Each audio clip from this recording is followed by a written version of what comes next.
Hello everyone and welcome back to my channel. आज इस video में हम लोग बात करेंगे regarding carbanions. And video start करने से पहले आई एम सॉरी, कल कुछ इशू था जिसके कारण मैं वीडियो अपलोड नहीं कर पाया।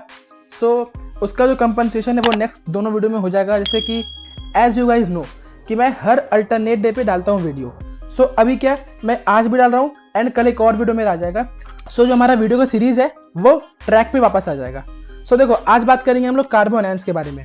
लास्ट वीडियो में बात किया था हम लोग कार्बो कटायंस के बारे में, कैसे रीअरेंजमेंट करते हैं, सब चीज़ हो गया था। वो बहुत ही बड़ा टॉपिक था, बट कार्बो अनायन इतना बड़ा टॉपिक नहीं है, ठीक है। कार्बो अनायन एक छोटा सा टॉपिक है एंड कार्बो अनायन के साथ साथ में फ्री रेडिकल भी है, वो भी छोटा सा टॉपिक है। बिना लेट की वीडियो में आगे बढ़ते हैं। पहली बात, कार्बो अनायन है क्या। देखो, carbon having 3 bond and a negative charge. अब देखो, क्या ये कार्बो अनायन है या ये है? The answer will B this is the कार्बो अनायन। क्यों? क्योंकि इसमें देखो 1 2 3 3 बॉन्ड भी है एंड एक नेगेटिव चार्ज भी है। ये होना बहुत ही जरूरी है फॉर अ कार्बो अनायन, ठीक है। अब देखो, क्योंकि इसके पास नेगेटिव चार्ज है, इसका मतलब क्या है, इसके पास लोन पेयर होगा, ठीक है। इलेक्ट्रॉन रिच स्पीशी, ये है इलेक्ट्रॉन रिच स्पीशी। क्यों है? क्योंकि इसके पास लोन पेयर एक्स्ट्रा है। फिर क्या ये बनता कैसे है? तो बनता है हेटेरोलाइटिक क्लीवेज से। जैसा कि हम लोग जानते हैं कि हेटेरोलाइटिक क्लीवेज से ही प्लस या माइनस चार्ज का फॉर्मेशन होता है। अब देखो, स्टेबलाइज्ड कैसे होता है। अब तुम खुद सोचो कि इस कार्बो अनायन के पास एक्स्ट्रा क्या है। The answer will B extra is the lone pair. मतलब कि इसके पास लोन पेयर या इलेक्ट्रॉन वो ज्यादा है। अब ये स्टेबलाइज कैसे हो पाएगा? अब ये स्टेबलाइज हो पाएगा अगर ये अपना लोन पेयर किसी को दे पाए। अब लेगा कौन? तो लेगा इलेक्ट्रॉन विदड्रॉइंग ग्रुप, ठीक है। चलो भाई, समझ में आ गया। जो इलेक्ट्रॉन खींचता है, मान लो कि अब ये कार्बो अनायन है, अब इसका जो इलेक्ट्रॉन अगर कोई खींच लेगा तो ये स्टेबलाइज हो जाएगा। इसलिए कार्बो अनायन को हमेशा स्टेबलाइज करता है इलेक्ट्रॉन विदड्रॉइंग ग्रुप, याद रखना। अब हम लोग 2-3 एग्जांपल देख लेते हैं जिससे स्टेबिलिटी ऑर्डर सब क्लियर हो जाएगा। देखो, कार्बो अनायन में इंपॉर्टेंट है स्टेबिलिटी ऑर्डर, वही एक इंपॉर्टेंट चीज है। हम लोग को स्टेबिलिटी ऑर्डर जज करना आना चाहिए, दैट्स इट। पहला question, let suppose CH3 CH2 minus, और अगर दे देता हूं मैं CH2 माइनस, सॉरी ये CH होगा ना, एक और देता हूं CHC माइनस। जल्दी से बताओ मुझे सोचकर कि इस तीनों में से सबसे ज्यादा स्टेबल कौन है एंड सबसे कम कौन है। वीडियो को पॉज कर लो एंड अपना आंसर जल्दी से नोट करो। ये बहुत ही इंपॉर्टेंट कंसेप्ट है। यहाँ पे जो कंसेप्ट है ना, ये बहुत इंपॉर्टेंट है एंड मे बी आप लोगों को, बहुत लोगों को पता होगा, बहुत लोगों को नहीं पता होगा, तो अच्छे से सोचना एक बार इसको। अब देखो, इस क्वेश्चन को हम लोग 2 मेथड से कर सकते हैं, ठीक है। पहला is electronegativity, the second is electron withdrawing group. Now you will ask, electron withdrawing group वाला कंसेप्ट कैसा लगेगा। अब देखो, now see, before this question we should know one thing, and what is it. जो कार्बन का 3 state होता है hybridisation का, that is sp, sp2 and sp3। अब इसमें तुम लोग एक बात याद रख लो, ये अपने नोटबुक में ये टेबल बना लो। देखो, जो परसेंटेज s कैरेक्टर है, परसेंटेज s, ये इस sp में कितना होगा? 50%। अगर टोटल 100 है तो 50p लिया होगा, 50s लिया होगा। अब अगर इसमें 100 अगर टोटल है तो इसका 33% होगा ना, क्योंकि इसमें देखो s और 2p है। ऑर्बिटल का जो परसेंट कैरेक्टर वो 100 divide by number of orbital होता है। इसमें कोई मतलब एस का अलग, पी का अलग नहीं होता है। अब इसमें 4 है तो इसका क्या होगा? 25%। अब ये बात याद रखना, जो इलेक्ट्रोनेगेटिविटी होता है ना, इलेक्ट्रोनेगेटिविटी, इसका ये सिंबल भी होता है, ठीक है, ये ऐसा। Electronegativity is directly proportional to s character का परसेंटेज। ये नोट कर लो, ये बहुत इंपॉर्टेंट है, ठीक है। अब अगर तुमने ये नोट कर लिया, अगर तुम ये समझ गए कि electronegativity is directly proportional to the percentage s character, the answer will be कि इलेक्ट्रोनेगेटिविटी sp का सबसे ज्यादा होगा, sp2 का सबसे कम एंड sp3 का सबसे कम। चलो भाई, समझ में आ गया। अब एक और बात समझो, इलेक्ट्रोनेगेटिविटी, जैसा मैंने बताया था कि जो इलेक्ट्रॉन विथड्रॉइंग ग्रुप होता है डायरेक्टली प्रोपोर्शनल टू इलेक्ट्रोनेगेटिविटी होता है, याद होगा, ये बताया था मैंने। अब अगर ये डायरेक्टली प्रोपोर्शनल है इलेक्ट्रोनेगेटिविटी के, अब तुम खुद सोचो, ये कार्बन का हाइब्रिडाइजेशन क्या है? sp है, इसका क्या है? sp2 है, ठीक है, एंड इसका क्या है? sp3 है। तो सबसे ज्यादा स्ट्रॉन्ग इलेक्ट्रॉन विथड्रॉइंग ग्रुप कौन होगा? The answer will B this. फिर ये, ठीक है। अब अगर हम लोग सिंपल कर दें इसको, देखो, समझ में तो आ गया अच्छे से ना, इसमें क्या कंसेप्ट लगा? इसमें हम लोग लगा कंसेप्ट इलेक्ट्रोनेगेटिविटी का, ठीक है, इसमें सिंपल सा कंसेप्ट लगा इलेक्ट्रोनेगेटिविटी का। एंड इलेक्ट्रोनेगेटिविटी से हम लोग ये देख लिया कि इलेक्ट्रॉन विथड्रॉइंग ग्रुप कौन ज्यादा पावरफुल है। सो द आंसर क्या होगा, आंसर होगा 3, सबसे ज्यादा 3 होगा, फिर 2 होगा, फिर 1 होगा। यहाँ पे पूछा क्या कहता है, यहाँ पूछा कहता है स्टेबिलिटी ऑर्डर। देन हम लोग को पता है कि जो स्टेबिलिटी है वो directly proportional two electron withdrawing group है। एंड जो इलेक्ट्रॉन विथड्रॉइंग ग्रुप है उसका जो कैपेबिलिटी है इलेक्ट्रॉन विथड्रॉ करने का वो डायरेक्टली प्रोपोर्शनल टू इलेक्ट्रोनेगेटिविटी है। एंड जो इलेक्ट्रोनेगेटिविटी है वो directly proportional to percentage s character है। So the answer will be सबसे ज्यादा इसका होगा, फिर इसका थोड़ा कम होगा, एंड सबसे कम इसका होगा। आगे समझ में ये क्वेश्चन, जल्दी से हम लोग देखते हैं एक और क्वेश्चन, ये समझ में आ गया अच्छे से। अगर इसमें कोई डाउट हो तो मुझे बता दो नीचे कमेंट सेक्शन में, या तो टेलीग्राम ग्रुप में आके बता दो, या फिर मुझे इंस्टा पे डीएम कर दो, योर विश, कहीं भी पूछ लो, लेकिन डाउट अपना क्लियर जरूर कर लेना। अब जल्दी से एक और क्वेश्चन देखते हैं हम लोग, ठीक है। देखो इसमें हम लोग देखेंगे, हाँ ये देखते हैं, चलो पहला ये है, सेकंड इज, ठीक है, थर्ड इज ये ले लेता हूं, चलो CN। अब देखो ये तुम लोग को पता होना चाहिए, जो -m होता है इफेक्ट, जो कि होता है मेसोमेरिक इफेक्ट।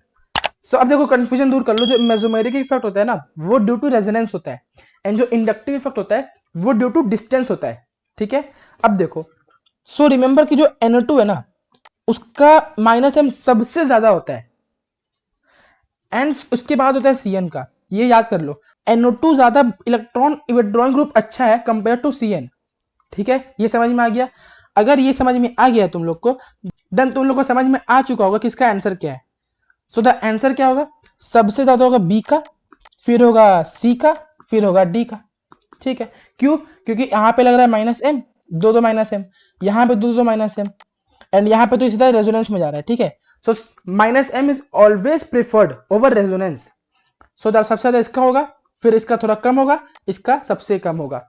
आगे समझ में एग्जाम्पल, आई थिंक इतने एग्जाम्पल काफी है, बाकी तुम कोई भी बुक से सॉल्व कर सकते हो एग्जाम्पल को। अगर तुम्हें बुक में कंफ्यूजन है जाके मेरा पहले का वीडियो चेक कर लो, वहां पे मैंने बताया कि कौन सा बुक बेस्ट है ऑर्गेनिक केमिस्ट्री के लिए। सो वो वाला वीडियो चेक कर लेना, एंड अगर तुम्हारे पास जो बुक है उससे सॉल्व कर लो, जितने क्वेश्चन हो सकते हैं सब के सब बना लो अच्छे से, क्योंकि देखो ये सब चीज में सिर्फ और सिर्फ प्रैक्टिस करना है। एंड अगर तुम स्टेबिलिटी पहचाना सीख गए ना, दैट इज इनफ, उससे ज्यादा कुछ नहीं चाहिए। अब देखो चलते हैं नेक्स्ट टॉपिक में, जो कि है फ्री रेडिकल, ठीक है। फ्री रेडिकल मतलब ये होता है फ्री रेडिकल। अब देखो फ्री रेडिकल होता क्या है असली में, जिसका स्टेटमेंट क्या है, carbon having 3 bond and an unpaired electron, ये 3 बॉन्ड बना दिया 1 2 3, एंड ये अनपेयर्ड इलेक्ट्रॉन दे दिया हमने। अब इसको बोलते हैं फ्री रेडिकल। आगे समझ में, अब देखो electron deficient species but not a Lewis acid.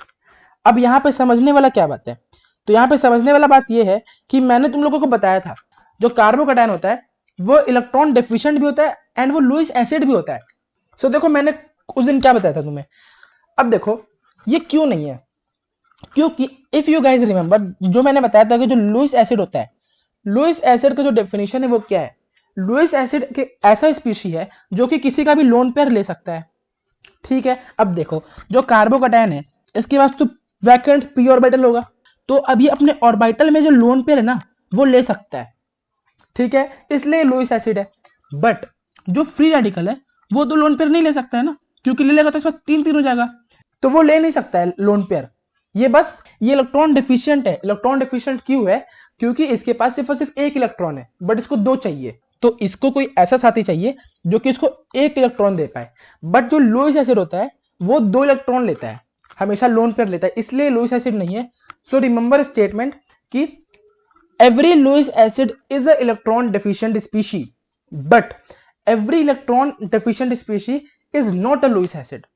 ये स्टेटमेंट लिख लो एंड अच्छे से याद कर लो, ठीक है, ये समझ में आ गया। अब देखो फॉर्म कैसे भाई, तो होमोलिटिक लीवर से फॉर्म होता है, इजी क्वेश्चन, ये तो पता है सबको। अब जो रेडिकल में जो मेन खेल है ना वो स्टेबिलिटी का है। अब देखो मेरी बात को समझना, जो फ्री रेडिकल है, ठीक है, इसके पास 1 इलेक्ट्रॉन है। अब अगर कोई इसको इलेक्ट्रॉन डोनेटिंग ग्रुप मिल जाए जो कि इसको थोड़ा सा इलेक्ट्रॉन दे पाए, वो भी इसके लिए बढ़िया है। अगर कोई इलेक्ट्रॉन विथड्रॉइंग ग्रुप मिल जाए जो कि इस इलेक्ट्रॉन ले पाए, वो भी बढ़िया है। लेकिन ये हर केस में बढ़िया है, इलेक्ट्रॉन डोनेटिंग ग्रुप हर केस में बढ़िया है, but electron withdrawing group her case में बढ़िया नहीं है। सो स्टेबिलिटी जो ऑर्डर है इसका क्या है कि ये +I और +M के डायरेक्टली प्रोपोर्शनल है, ठीक है। ये डिवाइड नहीं, ये स्लैश है, ठीक है, ये स्लैश है, बट ये डिवाइड है। ये क्या है, inversely proportional to minus I effect. समझ में क्या आया, समझ में ये आया कि जो स्टेबिलिटी ऑर्डर होता है फ्री रेडिकल का वो डायरेक्टली प्रोपोर्शनल टू प्लस आई है, प्लस एम भी है एंड माइनस एम भी है, बट माइनस आई के ये इनवर्सली प्रोपोर्शनल है। ये बस एक पॉइंट याद रख लो, तुम्हारा जो फ्री रेडिकल का जो स्टेबिलिटी ऑर्डर होता है ना वो कभी गलती नहीं होगा। लोग गलती इसी में करते हैं, वो कंफ्यूज होते हैं कि यार माइनस एम से होगा या नहीं होगा, माइनस आई से होगा नहीं होगा। या समझ लो बस माइनस आई की इनवर्सली प्रोपोर्शनल है, बाकी प्लस आई प्लस एम और माइनस एम के डायरेक्टली प्रोपोर्शनल है। ठीक है, ये समझ में अच्छे से आ गया ना स्टेबिलिटी ऑर्डर। इसमें गलती नहीं करना क्योंकि बहुत ईजी है, बहुत ईजी भी है, बहुत इंपॉर्टेंट भी है। ठीक है, ये चीज समझ लो। अब देखते हैं नेक्स्ट टॉपिक क्या है। So the next topic is types of reagent. तो the first type is nucleophile. नाम से समझ में आ रहा है न्यूक्लियोफाइल, फाइल का मतलब क्या होता है, लव।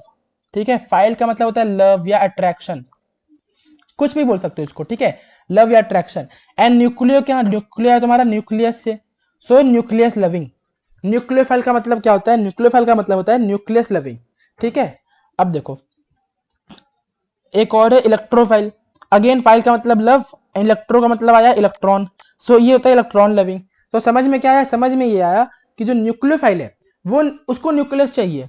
न्यूक्लियस चाहिए का मतलब हुआ कि ये डोनेट कर सकता है किसी को अपना लोन पेयर। ठीक है, न्यूक्लियोफाइल अपना लोन पेयर या नेगेटिव चार्ज किसी को डोनेट कर सकता है, बट इलेक्ट्रोफाइल को इलेक्ट्रॉन चाहिए। ठीक है, मतलब कि इसको लोन पेयर चाहिए। ये समझ में आ गया, इलेक्ट्रोफाइल को लोन पेयर चाहिए, न्यूक्लियोफाइल अपना लोन पेयर किसी को दे सकता है। अब देखो ये है क्या। सो जो इलेक्ट्रोफाइल है वो क्या है, any positive charge species having a vacant orbital. अब अगर इसको लोन पेयर चाहिए तो ये कहाँ लेगा, हाथ में थोड़ी लेगा अपने इसके पास एक ऑर्बिटल होना चाहिए ना खाली। अब वो भले पी हो या वो भले डी हो, अब वो भले पी ऑर्बिटल हो या तो वो भले डी ऑर्बिटल हो, उसको मतलब नहीं है। इसको बस एक वैकेंट ऑर्बिटल होना चाहिए इसके पास एंड पॉजिटिव चार्ज होना चाहिए, that is called electrophile. Example में H प्लस हो गया, Hg2+, बहुत सारे एग्जाम्पल है। ठीक है, अब जो न्यूक्लियोफाइल है, ये न्यूक्लियोफाइल क्या है, सो न्यूक्लियोफाइल है एनी नेगेटिव चार्ज। बताया मैंने, अगर वो किसी को अपना लोन पेयर दे रहा है तो इस पर नेगेटिव चार्ज होना चाहिए। ठीक है, negative charge having one lone pair. अब लोन पेयर रहेगा तभी तो देगा, अगर लोन पेयर है नहीं तो देगा कैसे वो, तब तो नहीं दे पाएगा ना। तो लोन पेयर होना चाहिए और नेगेटिव चार्ज होना चाहिए, इसको बोलते हैं हम लोग न्यूक्लियोफाइल। ये कंसेप्ट याद रख लो। Reaction mechanism is all about judging what is electrophile and what is a nucleophile. अगर तुमको जज करना आ गया रिएक्शन में कि ये न्यूक्लियोफाइल है ये इलेक्ट्रोफाइल है, तुम्हारा रिएक्शन सॉल्व हो जाएगा if you remember the reagent. ठीक है, सो अगर तुमको अपना रिएक्शन मैकेनिज्म स्ट्रॉन्ग करना है ना, तुमको बस 3 चीज याद रखना है। रिएजेंट का रोल, कि आखिर ये रिएजेंट रिएक्शन में करेगा क्या, सबसे मेन चीज। फिर इलेक्ट्रोफाइल, रिएक्शन में इलेक्ट्रोफाइल कौन सा है एंड रिएक्शन में न्यूक्लियोफाइल कौन सा है, क्योंकि रिएक्शन मैकेनिज्म हम लोग करना यही है, रिएजेंट पहचानना है कि कौन सा रिएजेंट क्या कर सकता है, इलेक्ट्रोफाइल कौन सा है, न्यूक्लियोफाइल कौन सा है। अगर तुम ये 3 चीज पहचान गए then you are ready to go, then तुम्हारा क्वेश्चन आराम से सॉल्व हो जाएगा। अब देखो लिविंग ग्रुप क्या होता है, अब देखो लिविंग ग्रुप क्या होता है ये देख लेते हैं। So the leaving group is any atom और group which leaves the substrate during a chemical reaction. कोई भी एक रिएक्शन मान लेते हैं हम लोग, चलो लाइक ये अगर OH माइनस है प्लस CH3Cl।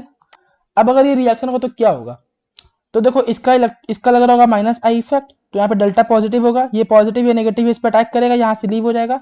दैट मीन्स ये बनेगा तुम्हारा CH3OH प्लस Cl माइनस। समझ में आया रिएक्शन कैसे हुआ, रिएक्शन बहुत ईजी है। क्यों, देखो जैसा तुम्हें मैंने बताया कि रिएक्शन में क्या देखना है, क्या न्यूक्लियोफाइल है, क्या इलेक्ट्रोफाइल है, क्या रिएजेंट है। रिएजेंट क्या है, OH माइनस, ये तो तुम्हारा सबस्ट्रेट है ना। सबस्ट्रेट का मतलब क्या होता है, सबस्ट्रेट का मतलब होता है जिस पर रिएक्शन हो रहा हो, तो रिएक्शन हो रहा है CH3Cl पे। ठीक है, OH माइनस है तुम्हारा रिएजेंट। अब क्या समझ में आया, अब समझ में आया भैया इस पे तो नेगेटिव है, अगर इस पे नेगेटिव है मतलब ये न्यूक्लियोफाइल है एंड यहाँ पे डेल्टा पॉजिटिव है। डेल्टा पॉजिटिव क्यों है, क्योंकि यहाँ पे Cl का लग रहा होगा माइनस आई इफेक्ट, तो ये डेल्टा पॉजिटिव मतलब इलेक्ट्रोफाइल है। हम लोग न्यूक्लियोफाइल एंड इलेक्ट्रोफाइल का मेल करवा देंगे तो ये रिएक्शन बन गया। अब देखो ये जो Cl माइनस है ना, ये अपना सबस्ट्रेट को धोखा दे दिया, that is why it is a leaving group. Leaving group वो ग्रुप होता है, वो स्पीशी होता है जो कि अपने सबस्ट्रेट को रिएक्शन के एंड में छोड़ दे। आगे समझ में ये वाला पॉइंट अच्छे से, कोई कंफ्यूजन मत रखना इसमें, बहुत इजी है। Leaving ability is directly proportional to stability. अब तुम्हें याद होगा अभी प्रोडक्ट क्या बना था, CH3OH प्लस Cl माइनस। अब देखो जितना ज्यादा स्टेबल ये Cl माइनस होगा, जितना ज्यादा स्टेबल उतना ही अच्छा ये लिविंग ग्रुप होगा, उतना ही अच्छा इसका लिविंग एबिलिटी होगा। ऐसा क्यों, क्योंकि रिएक्शन के एंड में जो प्रोडक्ट बन रहा है ना, इंपॉर्टेंट होता है कि प्रोडक्ट का स्टेबिलिटी कितना अच्छा है। अब अगर मैं तुम्हें इसमें एग्जांपल दूं, लेट्स सपोज कि तुम कोई वेकेशन में जा रहे हो, ठीक है। अब अगर तुम्हारे पास बहुत सारे पैसे हैं तो तुम आराम से इंजॉय कर पाओगे बाहर वेकेशन में। अब अगर दूसरे केस में तुम्हारे पास पैसे ही नहीं है तो तुम इंजॉय नहीं कर पाओगे ना। मतलब पैसा क्या कर रहा है, तुमको पैसा स्टेबल बना रहा है फॉर द वेकेशन ट्रिप। सो यहाँ पे भी वही है, जितना ज्यादा स्टेबल इसका लिविंग ग्रुप होगा उतना ही वो अच्छे से अपने सिस्टम को छोड़ पाएगा। अगर ये स्टेबल ही नहीं होगा तो इस सिस्टम को तो छोड़ ही नहीं पाएगा। अब तुम्हारे पास पैसे ही नहीं तो तुम घंटा जाओगे क्या वेकेशन में? नहीं जा पाओगे ना। क्यों नहीं जा पाओगे? क्योंकि तुम्हारे पास फाइनेंशियली स्टेबिलिटी नहीं है। आगे समझ में, बहुत ईजी कंसेप्ट था, अच्छे से बता दिया मैंने। Weaker base is always a living good leaving group. क्यों? अब देखो, जो वीकर बेस होता है ना, वीकर बेस अपने रिएक्शन के बाद देता है कॉन्जुगेट एसिड, एंड ये कॉन्जुगेट एसिड यही है। तो अगर कभी तुम्हारा क्वेश्चन आए स्टेबिलिटी ऑर्डर का, इस चारों में से सबसे ज्यादा स्टेबल कौन सा है, जो सबसे वीकर बेस होगा उतना ही स्ट्रॉन्ग उसका कॉन्जुगेट एसिड होगा एंड उतना ही स्ट्रॉन्ग लिविंग ग्रुप होगा वो। ये कंसेप्ट याद रख लो, स्टेबिलिटी के सारे क्वेश्चन बन जाएंगे। ठीक है, 2-3 पॉइंट है, लिविंग ग्रुप में ज्यादा पॉइंट नहीं है, बस ये 3 पॉइंट याद रखना, बाकी कोई जरूरत नहीं है। अब देखो, बेस वर्सेस न्यूक्लियोफाइल, ये एक कंफ्यूजन है एंड इस कंफ्यूजन को दूर करना बहुत जरूरी है, क्योंकि बहुत लोग कंफ्यूज हो जाते हैं कि कौन सा बेस है एंड कौन सा न्यूक्लियोफाइल है। तो देखो, जो बेस है, बेस क्या है? बेस है इलेक्ट्रॉन रिच स्पीशी। ठीक है, समझ में आ गया? तो फिर तो पता है हम लोगों को, which donates its pair to hydrogen atom. And जो न्यूक्लियोफाइल है वो क्या है? वो भी इलेक्ट्रॉन रिच है, बट ये अपना जो लोन पेयर है ना वो देता है, ये यहाँ पे स्पेस होगा, ठीक है, ये होगा ऐसे देन हाइड्रोजन। समझ में आ गया ना? हाँ। सो डिफरेंस क्या है? डिफरेंस है कि जो बेस है वो अपना जो लोन पेयर है ना वो हाइड्रोजन एटम को देता है, बट जो न्यूक्लियोफाइल है वो अपना लोन पेयर देता है अदर देन हाइड्रोजन एटम, मतलब हाइड्रोजन छोड़ के किसी को भी दे देगा। ठीक है। अब एक और डिफरेंस क्या है? जो बेस का रिएक्शन होता है, मतलब तुमने पढ़ा होगा आयनिक इक्विलिब्रियम में कि जो एसिड और बेस का रिएक्शन होता है ना, एसिड प्लस बेस, ये रिएक्शन होता है ऐसे, सॉल्ट यहाँ बनता है प्लस H2O बनता है। ठीक है, तो ये जो रिएक्शन है होता है रिवर्सिबल रिएक्शन। ये रिवर्सिबल क्यों? रिवर्सिबल क्योंकि यहाँ पे देखो दोनों एरो होता है ना, मतलब ये फॉरवर्ड भी जा सकता है एंड ये बैकवर्ड भी आ सकता है डिपेंडिंग अपॉन द कंसंट्रेशन। ये सब आयनिक इक्विलिब्रियम का कंसेप्ट है, तो ज्यादा हम लोग इसे पढ़ेंगे नहीं। बस ये जान लो, जो बेस का रिएक्शन होता है ना वो रिवर्सिबल होता है, वो फॉरवर्ड भी जा सकता है, वो बैकवर्ड भी आ सकता है। बट जो न्यूक्लियोफाइल का रिएक्शन है, जैसा कि हमने भी एक एग्जांपल देखा था, ये वाला CH3OH CH3Cl था, हाँ CH3Cl प्लस OH माइनस, ये क्या दिया था? ये दिया था हम लोग को CH3OH प्लस Cl माइनस। तो यहाँ पे क्या हुआ था? ये न्यूक्लियोफाइल था एंड ये इलेक्ट्रोफाइल था। यहाँ पे सिर्फ और सिर्फ एक ही एरो रहेगा। एक सेकंड, यहाँ पे थोड़ा सा ज्यादा ही स्टैटिक क्राउडिंग हो रहा है। सो हाँ, ये ऐसा रिएक्शन है। ठीक है, ये होता है तुम्हारा इरिवर्सिबल, मतलब इसको हम लोग रिवर्स नहीं कर सकते, ये फॉरवर्ड ही होगा, ये कभी बैकवर्ड नहीं हो पाएगा। बट जो बेस वाला रिएक्शन है ना वो रिवर्सिबल हो सकता है।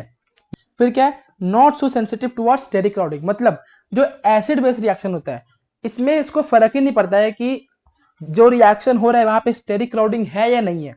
मतलब अगर एक बेस रिएक्ट कर रहा है एसिड के साथ तो इसको मतलब नहीं है कि एसिड में स्टेरिक क्राउडिंग बहुत ज्यादा है या कम है, इसको मतलब ही नहीं है। But in the case of nucleophile इसको बहुत मतलब है। स्टेरिक क्राउडिंग से क्या मतलब है कि लाइक यहाँ पे तो CH3Cl है, ठीक है, ये क्या है? CH3Cl है, बट अगर मैं ऐसा दे दूं, ये Cl दे दिया, यहाँ CH3, यहाँ CH3 एंड यहाँ CH3 प्लस OH माइनस। अब ये रिएक्शन सेंसिटिव है स्टेरिक क्राउडिंग टुवर्ड्स, मतलब हो भी सकता है नहीं भी हो सकता है। अगर होगा भी तो बहुत ही स्लो होगा, मतलब अगर ये रिएक्शन 1 घंटे में होता है तो ये रिएक्शन को होने में लग जाएगा 12 घंटा। ठीक है, इतना डिफरेंस होता है, बहुत डिफरेंस होता है, क्योंकि स्टेरिक क्राउडिंग यहाँ पे बहुत ज्यादा है। ये याद रखना, ये इंपॉर्टेंट पॉइंट है। अब नेक्स्ट टॉपिक क्या है? एलिमिनेशन रिएक्शन, एंड ये पढ़ेंगे हम लोग नेक्स्ट लेक्चर में। अभी तक हमने 3 लेक्चर पढ़े हैं for the series of reaction mechanism, जिसमें से जो पहला था उसमें क्या पढ़ा था? उसमें हमने पढ़ा था सॉल्वेंट के बारे में, क्लीवेज के बारे में एंड कार्बोकटायन का थोड़ा सा बेसिक्स। इसमें क्या पढ़ा हमने? रीअरेंजमेंट ऑफ कार्बोकटायन, जो कि बहुत ही इंपॉर्टेंट टॉपिक है। एंड थर्ड में क्या पढ़ा हमने? थर्ड में पढ़ा कार्बोनेट के बारे में, फ्री रेडिकल के बारे में एंड थोड़ा सा न्यूक्लियोफाइल पढ़ लिया, थोड़ा इलेक्ट्रोफाइल पढ़ लिया एंड थोड़ा लिविंग ग्रुप पढ़ लिया। तो देखो, ये जितना भी टॉपिक है ना, ये टॉपिक्स है तुम्हारे बेसिक्स ऑफ रिएक्शन मैकेनिज्म। मतलब तुमको रिएक्शन कराने के लिए इन सब चीज़ का नॉलेज होना चाहिए। अगर तुम्हें नॉलेज नहीं है तो रिएक्शन मैकेनिज्म में बहुत ही दिक्कत होगा। सो अगर तुमने कोई भी लेक्चर मिस किया है तो जाके अभी के अभी देख लो, प्लेलिस्ट मैंने अपलोड किया हुआ है, अभी के अभी देख लो सारे लेक्चर। ये तीनों अगर तुमने देख लिया अच्छे से, जो तुम्हारा बेसिक्स है ना वो क्लियर हो चुका है। तो अब हम लोग स्टार्ट करने वाले रिएक्शंस। रिएक्शन जैसे क्या, एलिमिनेशन रिएक्शन, सब्स्टिट्यूशन रिएक्शन। अब हम लोग वो सब पढ़ना स्टार्ट करने वाले हैं। मतलब अब हम लोग main world of reaction mechanism में जाने वाले हैं। अभी तक जो था वो बेसिक्स था, बट बेसिक्स आना चाहिए। If you want to solve advance level question you should know the basics. ये वीडियो यहीं पे खत्म हुआ। अगर लगता है कि वीडियो अच्छा है, वीडियो को लाइक करना है, चैनल को सब्सक्राइब करना है। एंड अगर तुम्हें इस वीडियो से फायदा हुआ है सो ये फायदा तुम किसी और का भी कराओ। शेयर करो वीडियो को अपने फ्रेंड या अपने रिलेटिव से जो कि जेईई की तैयारी या किसी भी कॉम्पिटिटिव एग्जाम की तैयारी कर रहे हो एंड जिनको ये वीडियो हेल्प कर सकता है, उनके साथ वीडियो ज़रूर शेयर करो। Till then have a good day and अपना ध्यान रखो, अपने फैमिली वालों का भी ध्यान रखो, डिटर्मिनेशन एंड डेडिकेशन अपना स्ट्रांग रखो। इसी होप के साथ मिलते हैं नेक्स्ट वीडियो में। तब तक के लिए बाय एंड टेक केयर।